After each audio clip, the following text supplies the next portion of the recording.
Baler sa proseso, pinso-puso tayo ng lahat. Oh yeah! Tara sa FSY to learn new things and make new friends, ha? Oh yeah! Back up and get ready! Because FSY San Jose and Baler is here! Hello guys! Tara at pag-usapan natin ang tungkol sa FSY habang sinasamahan nyo kami sa pagpunta namin sa magiging venue namin nitong darating na July 31 hanggang August 5 na aming gaganaping FSY 2023 ng San Jose and Baler. And yes, ito nga ang aming ocular visit na ginanap nitong mga nakaraang linggo bago ang FSY namin. At kung makikita nyo rito, kami ay mga young single adult dahil kami yung magiging assistant coordinator, counselor, coordinator at mga logistic sa gaganaping FSY ng mga kabataang ng simbahan ni Jesucristo ng mga banal sa huling araw. Actually, madami kami, nasa kabila lang yung iba.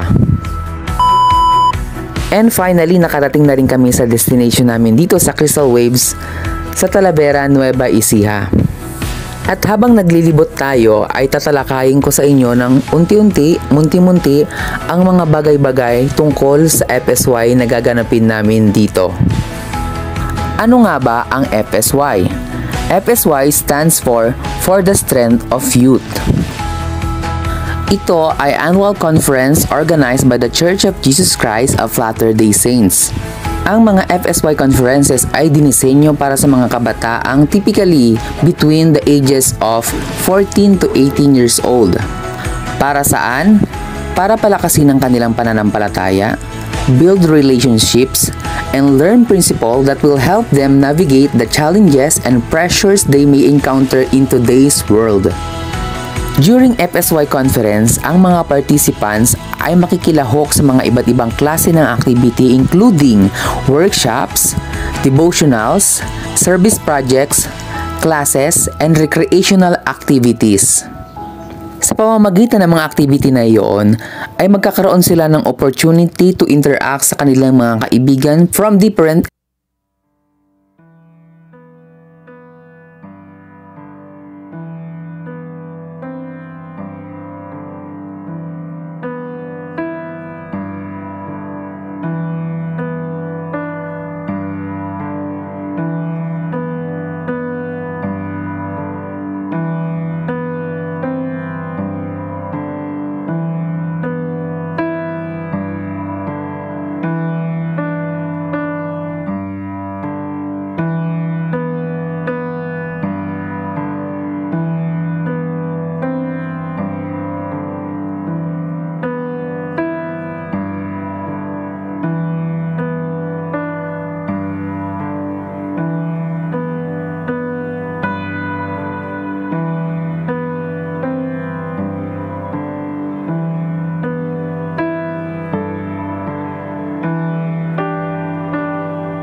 Ano rin sila.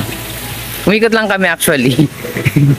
Umikot lang kami. Pero meron pa dun sa may BART doon, hindi pa lang namin nalilibot kasi syempre meron lang limited edition ng aming paglilibot sa pagkakataong ito. Pagkakataon na naman. Pero maganda yung yung venue. Dito dati nung unang punta ko rito may may kinakasal eh. Ay, may nakapunta na kami. Yung unang FSY. Na hindi natuloy. Hindi na nun. Pandemic tayo. Yes, totoo ang narinig ninyo na noong 2019 to 2020 nagpunta rin kami rito para sa ocular visit. Kaso nga, sa kasamaang palad ay kasagsagan nyo noon ng COVID-19. Kaya ang ginawa na lamang, since hindi natuloy, ay nagkaroon na lamang kami ng hybrid FSY na ginanap sa mga respective areas namin.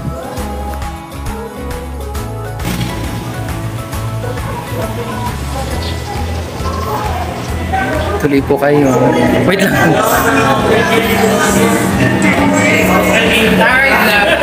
Ay, alam mo ba kung magkano ang cake nila rito? Baka hindi mo kayanin. Please.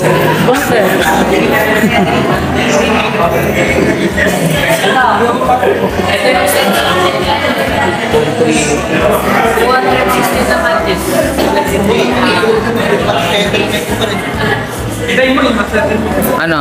Kaya? Ano kaya po? Siyempre, kinaya ng ating financer, siyempre, mani-mani lang sa kanya yung mga bagay na yan, diba? Kasi, anong ginagawa ng kanyang malalaking sweldo, diba? Yan, nag-aabot na siya ng pera, nag-order siya rito ng 2 slice ng cake, and we will have a food tasting sa pagkakataong ito ngayon.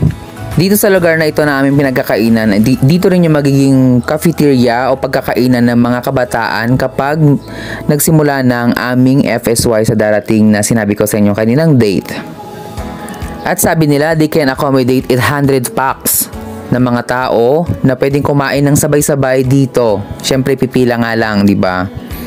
And syempre, hindi lang ito yung natikman namin sa pagkakataong ito. Natikman rin namin, actually, sa part 2, natikman namin yung mga foods nila na iyahain nila sa amin during FSY. And for me, it's a yes. Kasi masarap naman yung mga niluto nila. And nakakasatisfied naman sa aking panlasa. Syempre, sa iba siguro, maaaring hindi. Depende sa ating panlasa. Pero sa akin, okay na okay ito. Overall, ang FSY conferences ay nagpo-provide ng mga immersive and uplifting experience para sa mga kabataan ng ang simbahan ni Jesucristo na mga banal sa huling araw, helping them to strengthen their testimonies, make friends, and prepare for their future roles as responsible adult and disciples of Jesus Christ. At hanggang dito lamang ang part 1, abangan ng part 2 para sa mga kaabang-abang pa na pupuntahan namin dito sa Crystal Wave. See you!